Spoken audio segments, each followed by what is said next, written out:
Les rois nous saoulaient de fumée, paix entre nous, guerre aux tyrans. appliquons la grève aux armées, crosse en l'air et rompons les rangs. S'ils s'obstinent, ces cannibales, à faire de nous des héros, ils sauront bientôt que nos balles sont pour nos propres généraux. C'est la lutte Oui, on peut en mettre finale. Bon.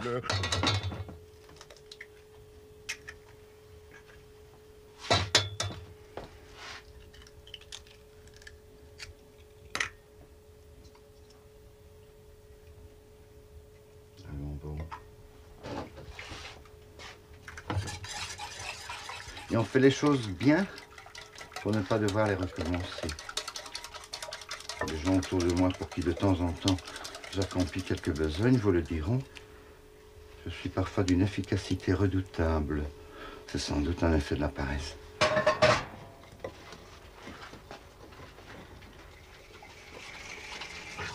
Économie dans tout.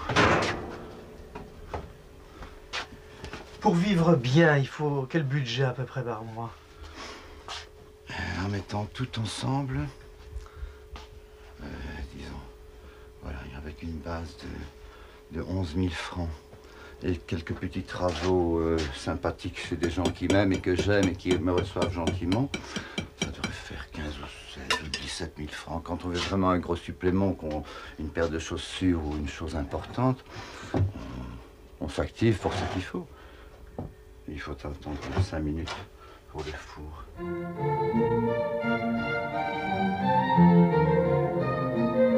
J'ai la chance insolente d'avoir hérité de mes pauvres parents qui étaient pauvres comme Job, mais d'une petite maison que vous voyez, il ne pleut pas dans mon lit.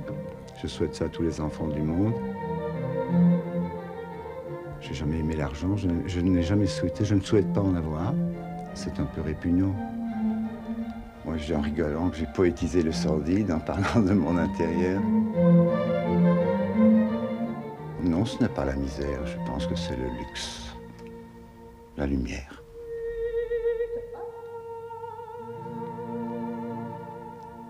Et quoi encore? Ah oui, j'ai débuté ma brillante carrière en fonctionnaire. Ça s'appelait la caisse des vacances annuelles, c'est un gag. Ça présageait de mon avenir, ça n'a pas duré longtemps. Mais mes parents qui étaient braves comme tous souhaitaient quand même que je sois au moins fonctionnaire. Et heureusement, j'ai appris à vivre plutôt qu'à fonctionner. Ça ne vous intéressait pas? Ce qui m'intéressait, le travail, les études. Non, on n'a sans doute pas pu m'en montrer que c'était intéressant.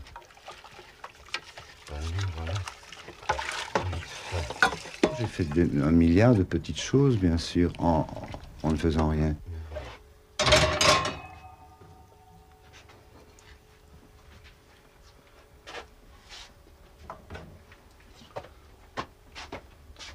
Tu n'aurais rien vu de drôle dans le journal, Dominique?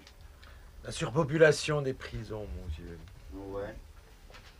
6129 personnes pour 32 prisons. Pour des choses bien bénignes. Et il y a place pour 4000 personnes, les pauvres. Ouais. Oh. Il devrait déplacer ça vers les campagnes.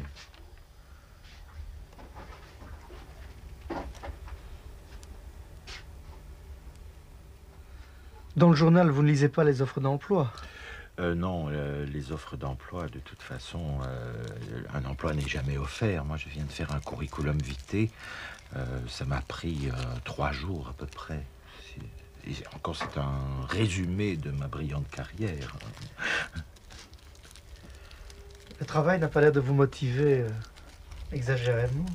Mais le travail, ça doit être une passion. Sans ça, c'est pas la peine de le faire, ce travail.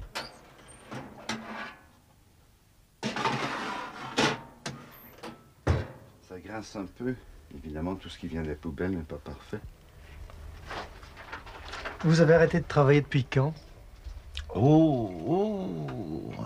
Mais depuis à peu près l'an de grâce 1974. Et puis, je me suis quand même fait remettre au travail de temps en temps, comme chômeurs mis au travail, etc. Dans des statuts qui n'en étaient pas, dans des statuts précaires, dans du travail au noir aussi, ça existe. Mais c'était toujours des coups de cœur et des coups de passion. Vous êtes ce qu'on appelle dans un village chômeur professionnel? Non plus, je n'ai jamais chômé. À un certain moment de ma vie, j'y avais peut-être même droit, sait-on, en sortant de mon aventure avec ce cher M. Petenzi, mais je ne me suis pas renseigné là-dessus. Je croyais pouvoir vivre simplement un peu de l'air du temps et d'amour et d'eau fraîche. D'autres dispositions légales maintenant me permettent d'en jouir encore plus confortablement, mais ça ne m'empêche pas de faire un million de choses que des milliers de gens peuvent apprécier éventuellement.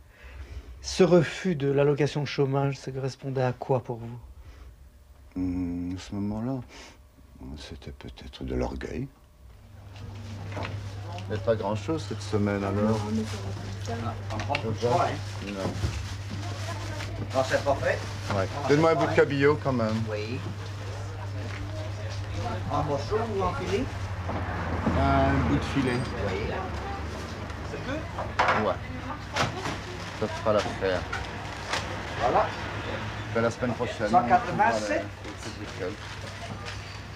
Moi, je paye cette fois-ci. Non, c'est moi.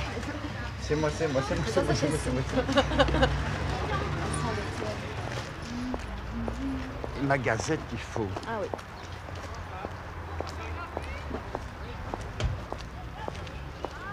Parce que moi, je trouve que cette poissonnière-là, elle a l'air vraiment beaucoup plus fournie que... Aussi, là-bas? que là-bas. Non, l'autre, la petite, là. Ici? Oui.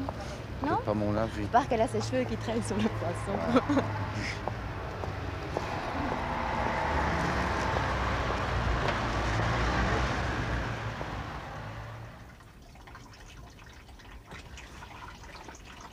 Ça, François l'a trouvé sur une poubelle. Elle fonctionne très très bien. Voilà.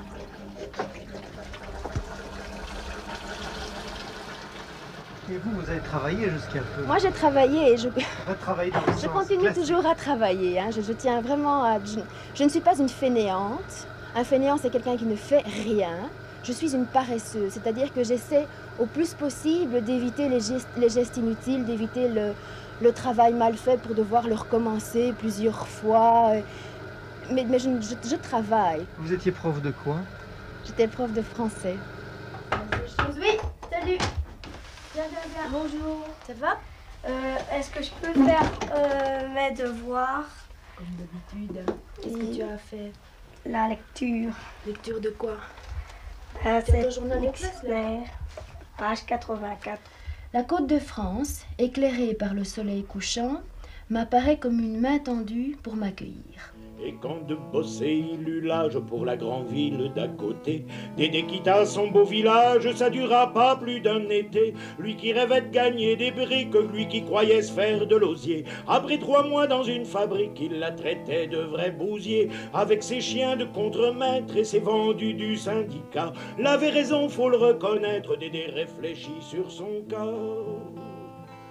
Puisque j'avance dans ce métier-ci, puisque je me dis que j'aurais pu en faire un autre où il y aurait plus d'oseille et moins d'ouvrage aussi. Qu'est-ce que vous ne supportiez plus à cette situation, alors vous travaillant et les autres étant hors du travail? Ben, ce que je supportais plus, c'était...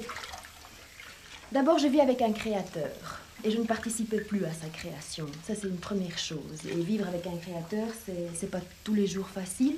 Et si c'est en plus, moi je suis littéraire, en plus pour être exclue de cette création littéraire, c'était vraiment très pénible. Et puis aussi, c'est que dans le groupe de gens avec lesquels je vis ici, c'est que j'étais la seule à vraiment aliéner ce que moi je suis à cause du travail, quoi.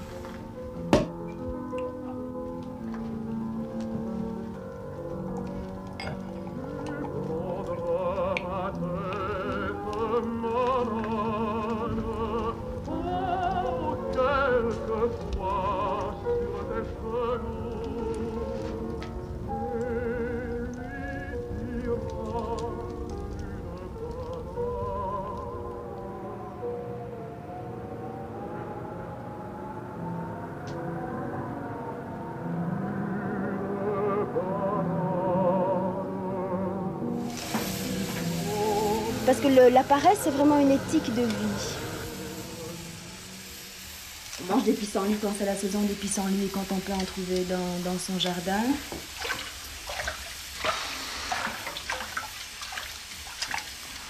On accommode jusqu'à la dernière limite ce qui reste des repas précédents, mais c'est pas fait avec honte, c'est pas fait avec oh merde il faut. C'est vraiment c'est quelque chose qui est tout à fait naturel quoi.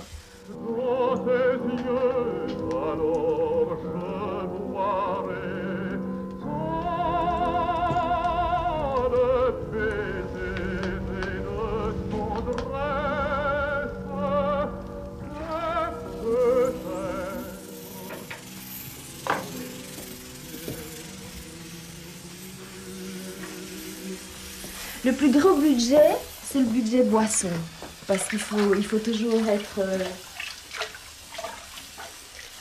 C'est un peu maison porte ouverte, jardin porte ouverte aussi, et il faut que les gens qui débarquent ici se sentent bien. Fantasme. C'était dur le matin de tendre la main.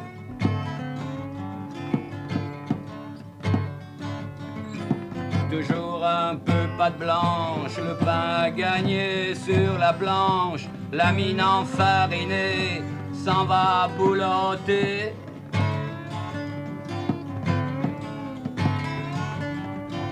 Toujours un peu pâte blanche, le pain à gagner sur la planche, la mine enfarinée s'en va boulotter.